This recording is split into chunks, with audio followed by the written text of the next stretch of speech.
During their 55-year-long career, Judas Priest had a bunch of songs written that never made it on their albums. You want an exclusive? Yeah. And while some of them were released years later, many of them still remain the treasures hidden in the vaults of the Judas Priest history. Can you believe that? So today, let's take a look at the best songs written by Judas Priest that were never released, and a bit more. Here you go.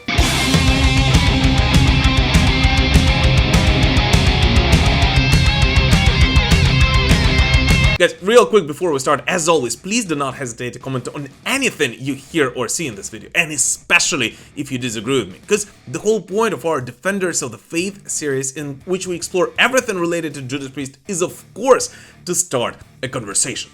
But alright, let's do it! Before we talk and play some songs most Judas Priest fans don't know much about, we kinda have to get the obvious one out of the way. Well, actually not one, but two songs, which gave their lives for what I believe would become one of the greatest metal songs ever written. Arguably the most important Judas Priest song, which was almost never released, was Whiskey Woman, written in the early 70s, which later on was reborn into something much bigger. And the craziest thing is that the demo version of this track, co-written by the band's first vocalist Al Atkins and KK Downing in the early 70s, has been circulating around the Judas Priest fan community for years now. But just a couple of weeks ago, Al Atkins was actually able to restore that only one demo recording of Whiskey Woman and make it into an actual song, and is already available for everyone to enjoy at the Judas Priest YouTube channel. Whiskey Woman, don't you know that you are driving me insane? Fast forward to 1973. Rob Halford joins Judas Priest and he brings along a song from his previous band Hiroshima titled Red Light Lady. And since the themes of these two tracks were somewhat similar, but the song had a more dynamic and dramatic feel to it, when the band started working on their second album Sad Wings of Destiny, they fused the two songs together, completely reworking them into what will eventually become Victim of Changes. One of the greatest, if not the greatest, heavy metal song of all time.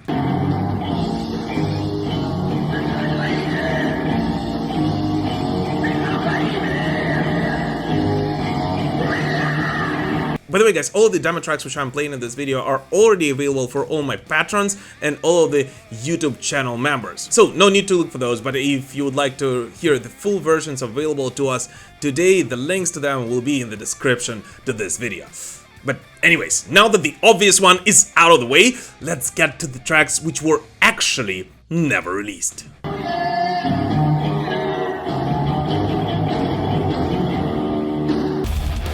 A true piece of metal history, Morpheus is one of the earlier known unreleased Judas Priest songs. Morpheus had a dark, heavy feel with elements of early doom metal creeping into its structure, making it an interesting piece in the band's evolution. And while Morpheus was a staple in the band's setlist in their early days, it had slowly faded away from Judas Priest's live performances after Rob Halford joined the band. Yet, nevertheless, despite the whole fact that Morpheus was one of those songs that Judas Priest had never recorded in the studio, we still have it in its full form, thanks to the bootleg from the band's performance in Birmingham, which was actually the last ever concert Al Atkins played with Judas Priest.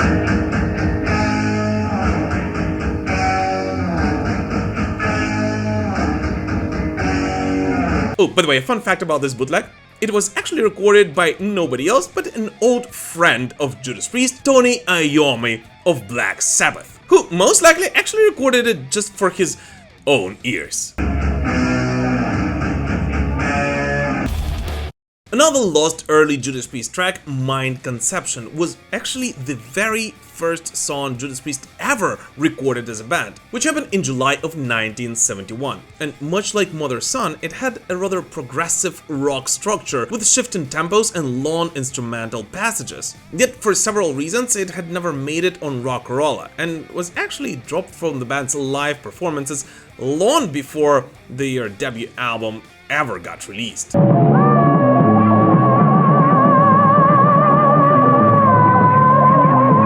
Now, while I do understand that most casual Judas Priest fans have never heard about any of these songs, some of their most diehard fans most likely did hear some of the stories about these.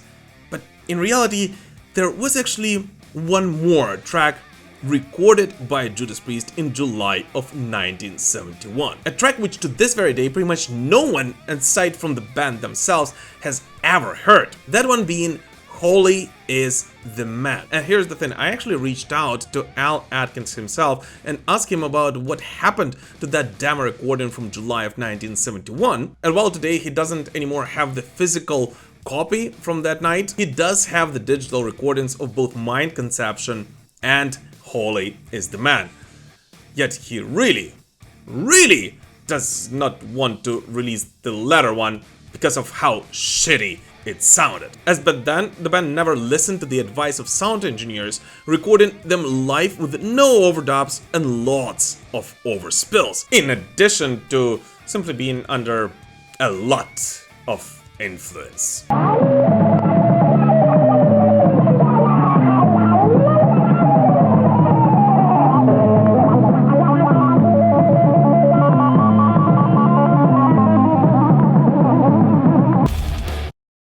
Decade or so, there are absolutely no songs that we know of for sure Judas Priest finished yet did not release.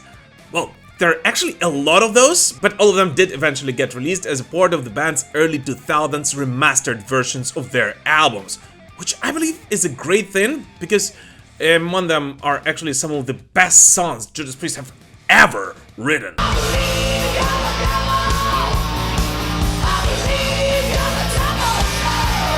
But nevertheless, all of those, and a strange way Judas Priest did it, is a topic for another video. And so for now, we go all the way to 1985, and the strangest song on this list. Because unlike all the other ones, it actually did get released right away. Just not by Judas Priest.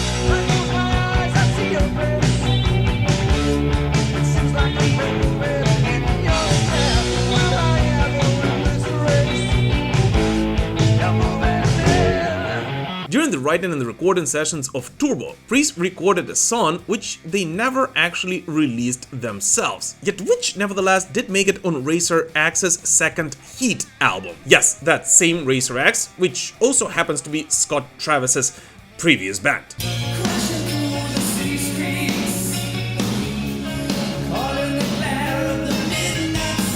The reason Heart of Lion made it to Razor X's album was because Jeff Martin actually took part in the recording sessions of Turbo, providing backing vocals on Wild Nights, Hot and Crazy Days. And according to some sources, Judas Priest actually gifted this song to Jeff on his birthday. It's not Monday, it's not Tuesday, it's not Wednesday, it's not Thursday, it's not Friday, it's not Saturday, it's not Thursday.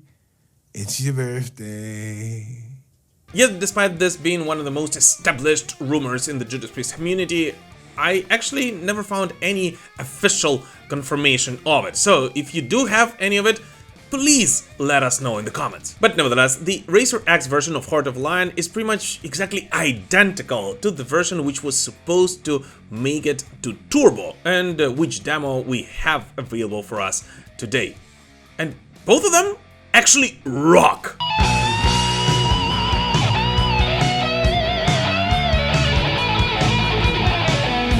Oh, and just to make the life story and the journey of this song even more weird than it already is, 14 years later, in 2001, this song has gotten yet another new life by Rob Halford, who released it as a part of his Live Resurrection album.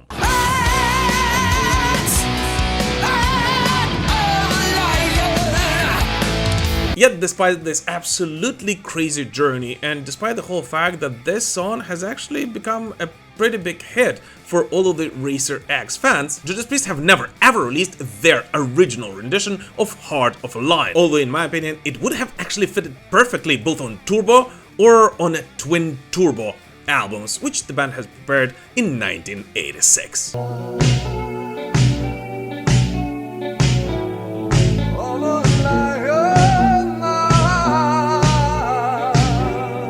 Overall, the writing and recording sessions for Turbo were some of the most productive ones in the band's entire career, which of course is pretty understandable given the fact that Judas Priest were actually preparing for a retrospective double album. And that's why some of the songs from it of course made it to Ram It Down, the other ones got released as a part of remastered versions, yet several of them still remain to be a mystery. Like for example yet another unreleased track from the Turbo Sessions, Fightin' For Your Love, which despite its title was rumored to be both touchy and very emotionally heavy at the same time. Or another unreleased track titled Under the Gun, which according to even more rumors was notable for its ultra-fast drumming and speed metal elements, and was supposed to be one of the most aggressive songs recorded during those sessions. Yet sadly neither of those two tracks have ever surfaced even as bootlegs among the heavy metal community, and although the band did actually record them as demos, remain to be a mystery for all of us. Yet for some reason I do hope that Judas Priest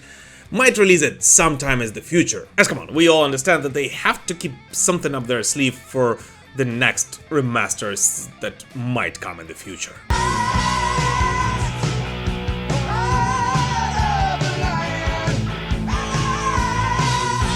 In 1987, when Judas Priest hit the studio to record a follow-up to Turbo Ram It Down, they once again were extremely productive. Yet since most of the tracks they recorded during that session eventually were released later on, the only mystery song from the Ram It Down recording sessions remains to be My Design, which, if we're being very honest, we can only guess what might have sounded like. Yet in one of his 1987 interviews prior to the release of Ram It Down, Rob Halford actually spoke of it, saying that a song called My Design is an epic, like a ride into the depth of hell. Well, I have no idea what that means, but I sure want to hear it. But I want it now! And I kind of wonder whether any remade versions of it did not make it to yet another Judas Priest record.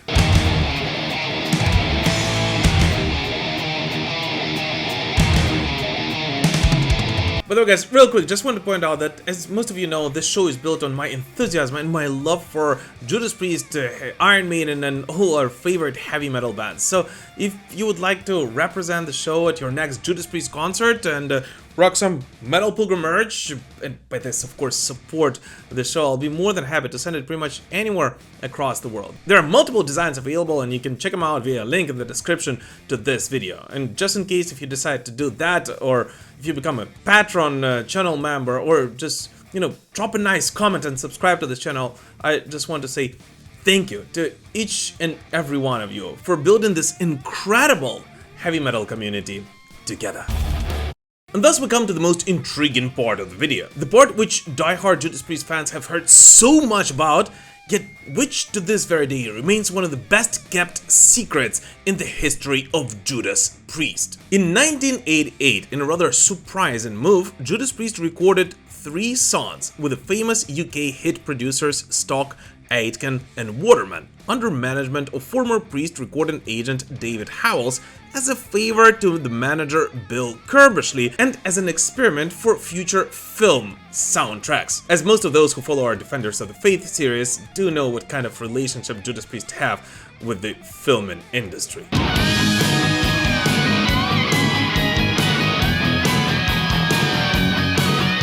And back then, the 3 extremely popular pop producers wrote 2 songs specifically for Judas Priest, those being Run Around and I Will Return, both of which were a huge deviation from the regular Judas Priest sound, yet which, according to Rob Halford, were simply amazing. And just last year, Rob Halford actually spoke to NME about those, saying, "I still love those songs even now. In my lifetime, I'd just like to see them get leaked. Leak them for all I care. Let's just see where those songs take us, because it sounds great. You can hear the voice, you can hear the guitars, and they're really fun pieces of music."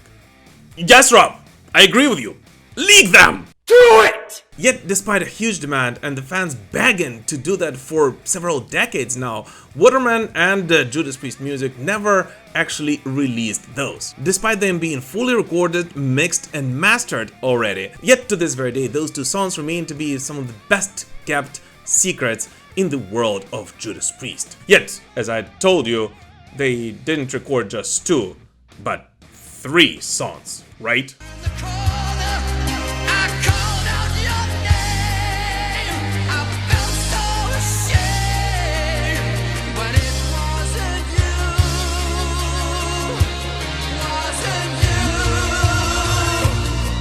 In addition to the 2 songs the producers wrote specifically for Judas Priest, they also helped the band record You Are Everything, a cover on the soul ballad by the Stylistics, which according to Waterman would have been the biggest hit in the Judas Priest career, if the band would ever dare to release it.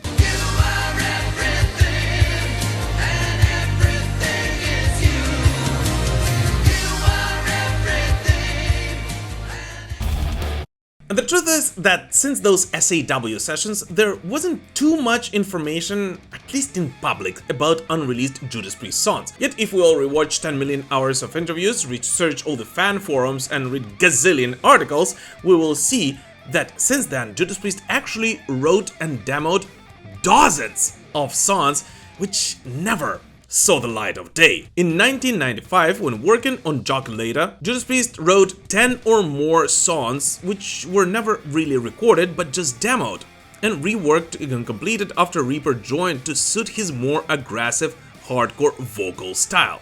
And according to KK Downing, they wanted to work more with Reaper's vocals back then to make it fit for the band's next studio album, although it looks like they never actually made it on Demolition. And talking about Demolition, after completing the work on the album, Judas Priest wrote several songs, some of which actually were co-written together with Tim "Ripper" Owens. Yet they were written and recorded a little too late to make the final release, and were thus considered to be leftovers for the band's next studio album. And while none of them actually made it to Angel of Retribution, one of those songs, titled What's My Name, was actually released as a Japan-only bonus for the band's last album with Tim "Ripper" Owens.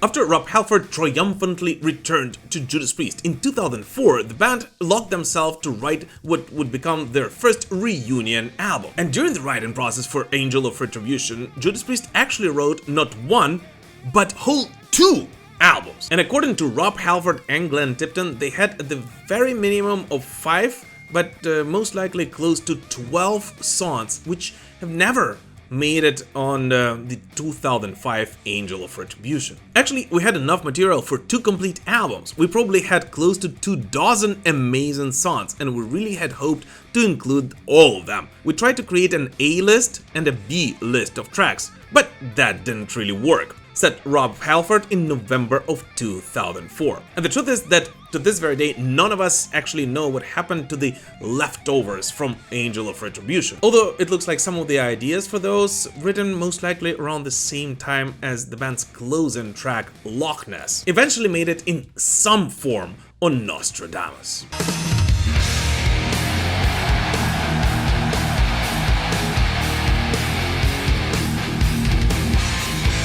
And the last but not least of the unreleased mystery tracks in the Judas Priest career are the 4 songs which allegedly, according to some sources, the band has written in 2010-2011, titled Never Forget, To Hell and Back, Keep the Faith, and Metalizer. Although if we're being attentive, it looks like 2 of those actually made it to Redeemer of Souls.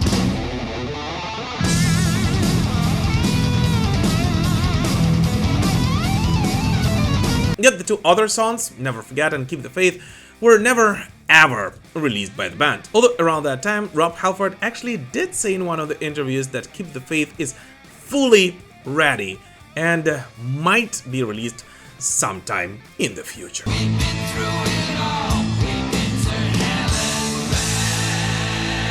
But nevertheless, these are all the unreleased Judas Priest tracks we know something about. Yet, if we're being honest, there have been some more, including the song Ladies from the early Judas Priest sessions, and a mysterious ballad Rob Halford allegedly wrote together with Jim Simpson, and many others, of which there is pretty much no information available to us today. And the truth is that I can't even imagine how much incredible material this band has in its vaults after 55 years of existence. And I truly hope that at some point in the future we will get to hear at least some of those. But what about you? Please let us know in the comments, which of these songs would you like to hear the most? And which band should I do a similar exercise with next? Well, you know which one I'm thinking about.